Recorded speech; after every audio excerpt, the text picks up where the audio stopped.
Hello, Hoovians. Welcome to the third channel. Yes, we're back on the weird side doing more glorious interviews. I am as surprised as you are that it's all happening in a short space of time. I know it's very impressive on both my part and many other parts. It's very impressive. I think you should be more impressed than I am because I'm impressed, but you're watching this, you should be more impressed because you've decided to click on it. So it's up to you. Now, slight bit of admin. If you, at any point you hear rain, I do apologise. It was raining very heavily moments before moments before I press record. So no one knows if it's going to rain even more. But luckily enough, my window's shut, so I won't get wet, which is a good sign. But we shall crack on. My guest today is best known as Isa from Still Game. It's the one and only Jane McCarry. Hello, Tom. So I'm not allowed to say hello, so I'll say good day, young man. Um, so Will we'll that do you? Yes, it will. So we'll start at the very beginning because Julie Andrews, when she could sing, kept on saying it was a good place to start, and 99% of the time she's right. She But is always right. You can, yeah, set your clock by Julie. yeah.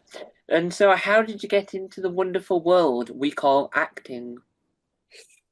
Well, I just went to drama school, so not everybody does, but most people I think probably do. So I went to drama school in Edinburgh at Queen Margaret University, and it was Queen Margaret College then, but now it's a university because they've all turned into universities, haven't they? But so yes, back in 1989, and then I did that for 3 years, and then so I left in 92, and then in 2000 I went back and did a wee course to upgrade that, did a year's course to a degree, which I did really enjoy, and I wouldn't have enjoyed doing the written part of it when I was younger. I just wanted to dress up and carry on and play pool, at lunchtime. But by the time I was 30, I was kind of ready to, write essays and learn and be interested and actually put my hand up in the class, which I'd never done once in 3 years when I was at drama school. Yeah. And one of the things you've done in your very wide career is very noticeable for changing the landscape, as in certain shots, it has buildings that were used for things that the building isn't actually used for, which I find hilarious. But what was it like appearing in the very popular and very memorable program Me Too? Well, it was an unfortunate title, really, in hindsight, Tom. You wouldn't be getting a show called that now. It'd be a very, very different show. Probably I'd have to expose my breasts or something if I was to do that show now. But back in the day, of course, it was great fun, and the people that were in it were really good. And did make me laugh. It was really, honestly was great to make it. The people that made it, Helen and Brian, they had done Ballymory before that, so they were really experienced, and the songs were great. It was wonderful. But because I was Granny Murray, and the children came to me, I hardly ever got to go to Dr. Juno's hospital, or I never once got to go to Mickey John's school. I didn't go to any of those places. So they all did that, but I didn't. I was just with the kids. Yeah. And there was a wee boy, Kai, and that was Bobby's son, Bobby in the buses. And he used to just go to bed. I would put out this wee bed down on the floor for him. And he would go because they all thought Granny Murray was real and I was a real child. And they would go, he would go, please, Granny Murray, why can't I go to the park or something? Because you'd have to kid on it was night and it was during the day. Why do I always have to go to bed, Granny Murray? It was a wee shame. But and I remember the girl that played Sam, who played Bobby, her children were really young at the time, so were mine. And because she was from your neck of the woods and she was up in Glasgow filming, and her kids used to watch the program because it was aired in telly while we were still filming it, and they used to cry and think, "Mummy, why have you got a new family? Why have you left to go to be with this wee boy? Who is Kai?" So it was difficult for her, it was it Yeah. was it was long days and it was hard work, but it was a great job to do. Lovely, lovely people. And why do you reckon that that and Malamon, but why do you reckon that it became so memorable in and like ingrained into people's brains? it's repetition, isn't it? The songs, it was very colourful. The characters, I think it was different as well. Nobody had ever done something about your parents working and what happens when your parents go to work. What do the kids do? What do I don't know if kids think too much really about their mum and dad at work. And I think, like for me, my boys were 1 and 3, I think, at the time, 1 and 3 or 1 and 4, something like that. And so they used to go to either my mum and dad's or to a childminder. Yeah, So where they were at a childminder and I was pretending to be a childminder, it was really weird. And like my youngest was only 1. He used to run behind the telly and shout, "Mom!" because he thought I was inside the telly. Come out! So and my mum actually, when my mum was looking after him over that year, she had a problem with her eyes called macular eye degeneration. It's an aging yeah, thing. And she'd cleaned his teeth for the full year with her pile cream instead of the toothpaste because she'd got them mixed up and put it in a wee special drawer for him. So she was so worried that he would have gum recession or something. Because you don't know a lot about piles at your age, Tom, but some viewers may well do. yeah. And do you think that do you reckon that those type of programs became so memorable because of at that time everything was not really it was not really patronizing to kids, but it was also trying to entertain the whole family. Do you reckon that that's why those type of programs that lasted so long because they were not just for kids, they were there for the whole family? I think there's certain programs as a parent where you want to literally scream and run out the back door when the kid wants them. And there's certain programs that you kind of tolerate that you don't mind. So, like, I loved SpongeBob. I loved when the kids watched SpongeBob because I could actually enjoy watching SpongeBob on a different level. You could enjoy watching that. Brum used to, don't know if you remember Brum, it was about a car. I hated Brum, and I actually used to feel like, when you're going to be sick and you get that water in your mouth, I would feel like that water coming into my mouth when Brum would come on. Because I had boys and they loved it, and I hated Brum. So I think there's just certain things that you don't mind. Um, and there's certain things that, oh, because it was DVDs when my boys were young, and they would always want the same DVD put on over and over again. Whereas when I was growing up, it was just BBC One, BBC Two, and STV. So whatever was on the telly, that was all you got to watch. You never got to watch anything again. And children's TV, when you came home from school, you got a wee bit of it or a Saturday morning. But other than that, there was nothing for kids, which is why everybody was always just out playing, and telly was really mainly for adults. Yeah, So I think when you've got a channel for children, it's great in a way, but it's also quite dangerous because it is tempting to just put that channel on. I think now with iPads and phones, and don't get me wrong, I'd probably do it myself, but I hate when you're out for your tea and you look at a table and you see kids on an iPad or a phone and the parents are talking, and I get it. I know why.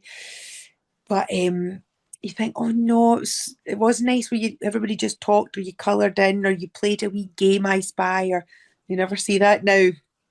yeah. And I think one of the things that made for me personally, and many people probably agree on hindsight, but when you think about Me Too as a program, it was more you wouldn't normally see a blind person working at a market, and so I think that did open the world to anyone can do anything, and you can even prove even though they did a storyline where he might have got the wrong fruit to the wrong person, which all chaos could ensue. But I do think it breaks a boundary because it proves that even though they can't see they can't see, it doesn't stop them from selling items in a market stall. Yeah, and just that everybody else going out to work, and Chris is lovely. He's just one Strictly. He's doing so well. He's a really funny, gentle, lovely guy. He was brilliant to work with. And to be honest, yes, Chris couldn't see, but really quickly you just forgot. So when we were all working with him, yeah, you had to work out sometimes when he would come into Granny Murray's house, or there were certain things you would, but it really, you really quickly just forgot. And I think in any TV show, especially for kids, when everything is normalized, someone has got a disability or anything, and everybody's just together. I do think Tina Taxi and the now was it Raymond on the trains? Yeah. That I don't think you'd see a lot of that in real life as a couple. That was as queer a couple I think as I've ever seen in my life. But other than that, I think you could go with Yeah. it. Yeah. And one of the other things you've done in your career is, I think that would be, you would you wouldn't necessarily call it the hardest team to face against in the history of quiz, because technically the Chase would then argue that the Chases are a lot more tougher than these people, but it depends on your aspect of who's more knowledgeable.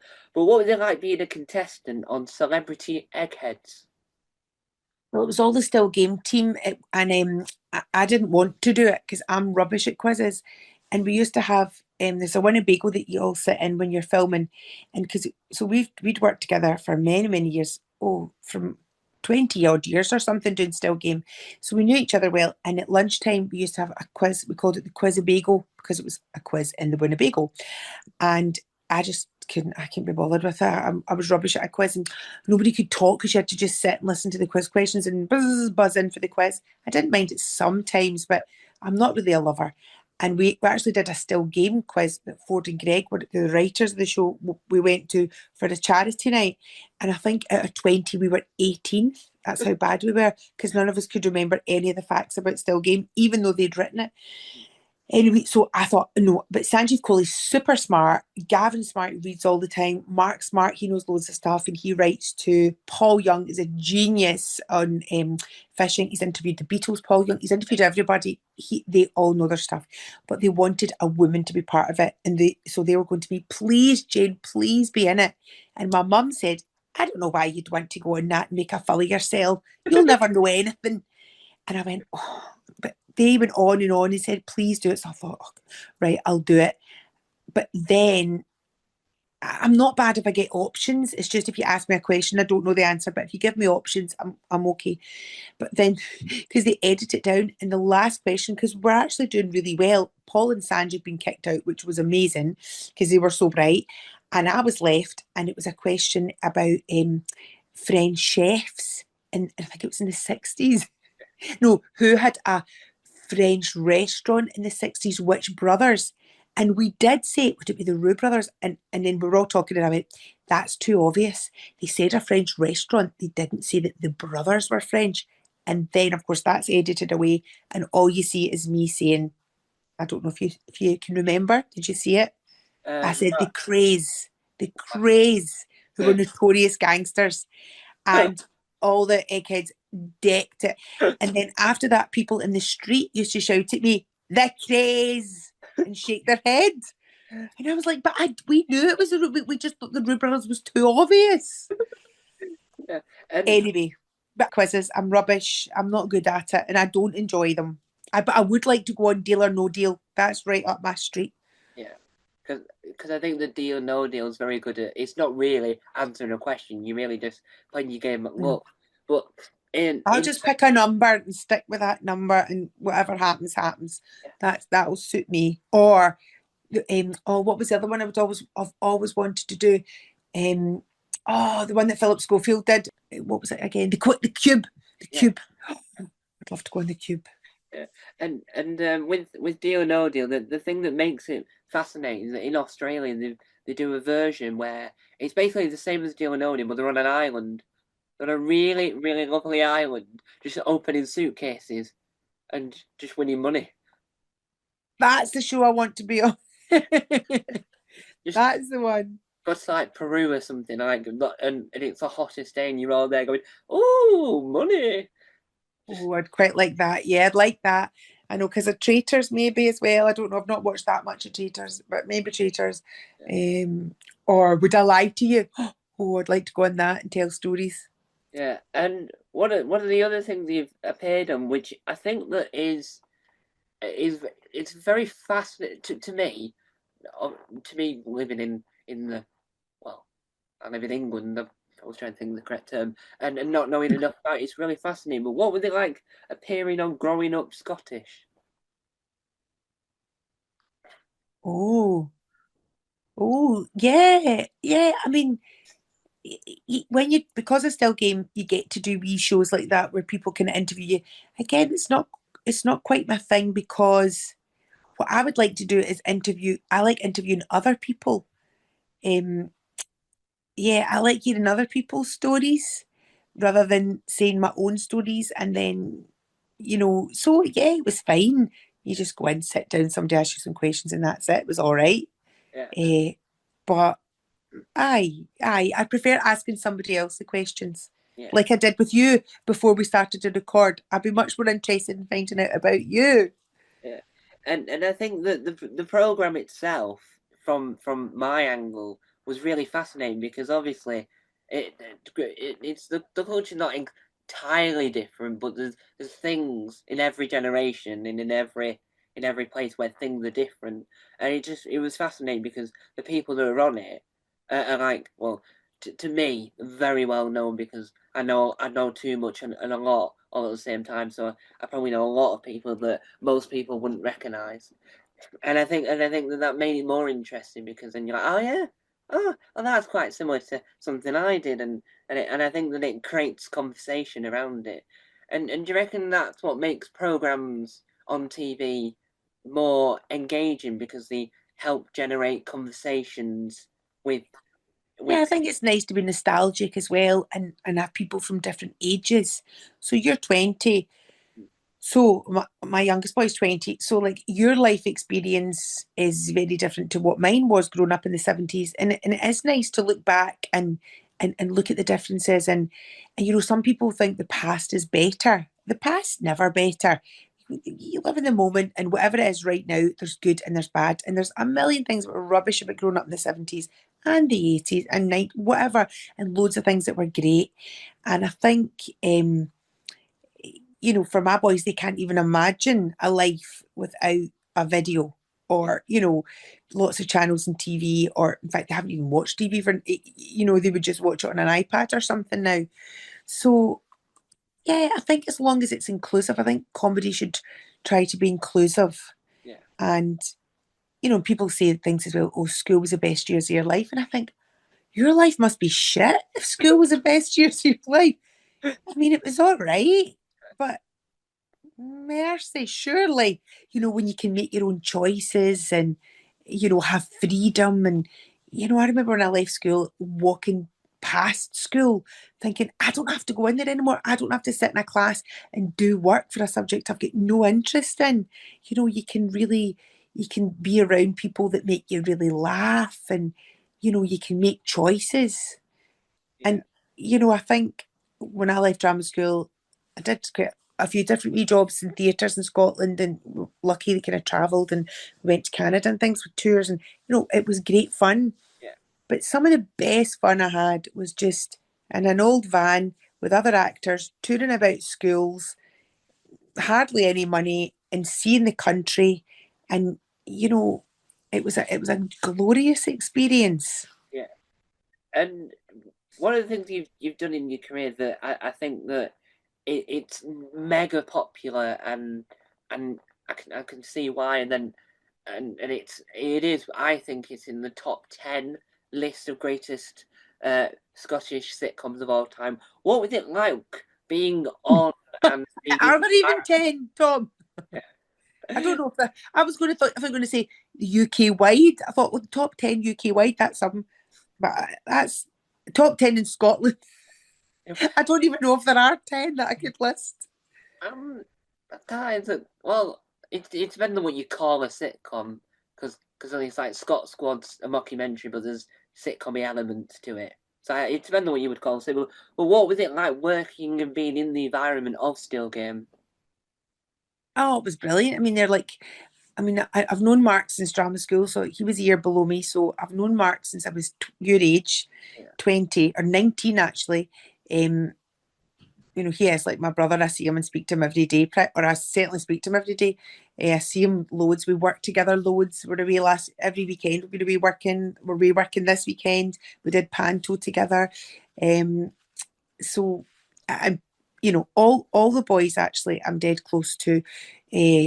in the show. Ford and Greg slightly different because they wrote it and they were producing it. They're really busy on set, and much as I've known them for a very long time and I love them dearly, uh, I constantly hear from and see and work with the rest of the boys. We went on tour together in a show last year, to Ireland and down to England and all over the place.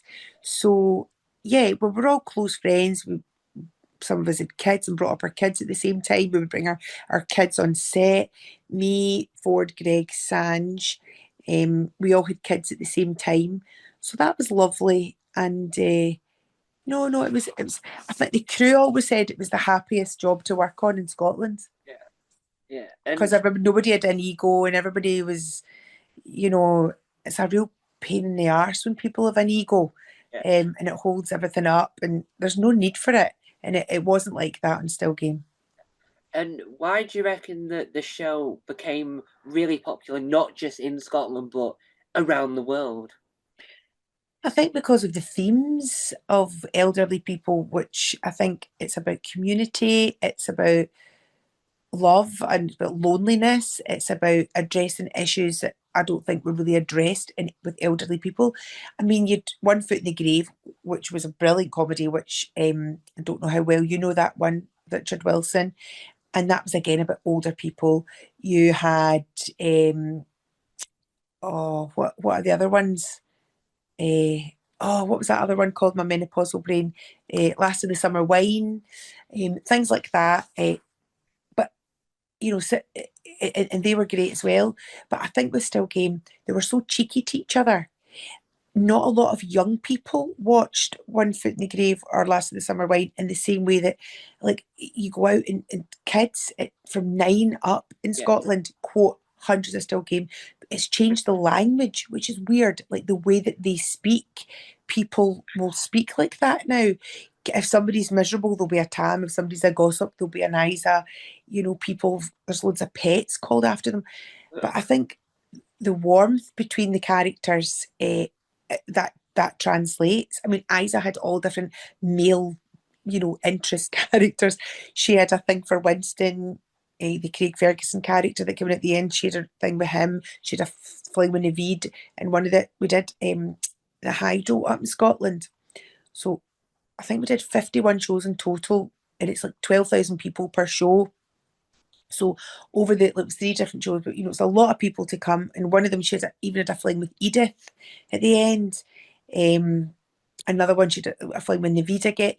So there was not many 72-year-old women are written in sitcom like that.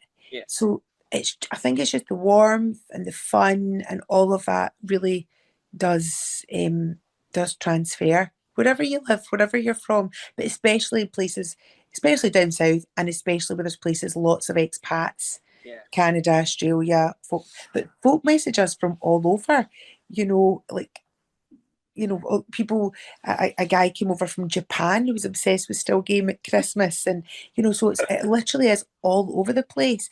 And a lot of people who come to Scotland learn about our culture and learn about the rhythms of our speech. yeah. They've maybe been brought up in Poland, they've been taught English, but then they come to Glasgow, we talk fast, they don't get the humour, and people say, just watch this show, and then in 6 months, that's you're in, you'll get it.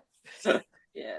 And does that make you feel proud that you've been in this thing that now is like really popular and like an institution?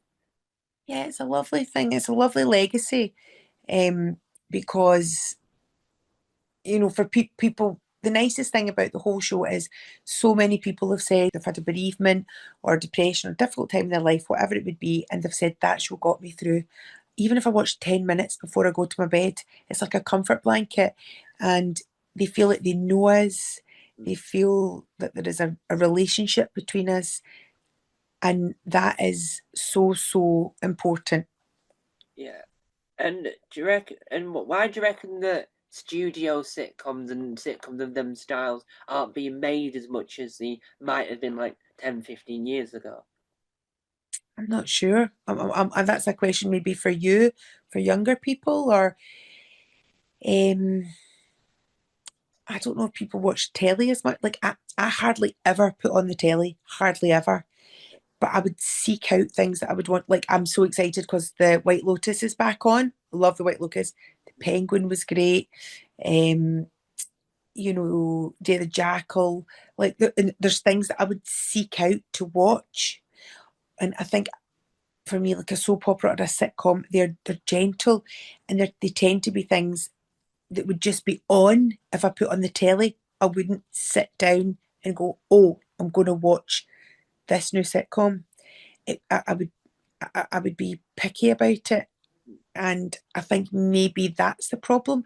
I don't know, I could be completely wrong. Maybe they're every bit as popular, but I feel things have changed. I don't think my boys watch sitcoms. Yeah, yeah, and I don't think that not enough. Some new sitcoms are absolutely brilliant and brilliant because they're brilliant writing, but I think that people still love the classic sitcoms. It's like Gold gets away with playing Only Fools and Horses 24/7, and might play the same episode 4 times in one day, an hour after each other. And so I think that sitcoms are thriving, but I think they're also thriving because of the fact that people are enjoying classic sitcoms, and I think that classic sitcoms in themselves are more of what people remember. Yeah, again, it's a bit nostalgic, and it's a bit, yeah, I think so. And I think, hmm, I'm trying to think, I'm honestly trying to rack my brain and think of a sitcom that I've watched in the last 5 years. I don't think I've watched a soap or a sitcom in 5 years. There you go. That's terrible. But it's just, um, I don't know why, really, because there'll be brilliant ones, absolutely brilliant ones. Yeah, Um, but I don't think I've watched them. yeah, and I can think of one really brilliant one, and there's no pun involved in this. Um, it's a Dinosaur, which is co-written by Ashley Stories. That is a brilliant sitcom because that's about her being a paleontologist, but really it's all about her family life rather than Is about. that about and she has autism? Yeah, yeah, yeah, And I think it's, again, like you were saying with Chris, I think if you relate to that, especially, it's good to have something that's represented on TV that you relate to. Um, yeah, yeah. So that's my homework then. I need to start watching sitcoms. yeah. I will take that. I will take that, Tom. There we have it. That is another wonderful interview. Thank you for letting me interview you, and thank you guys for watching. And remember, no, I've forgotten.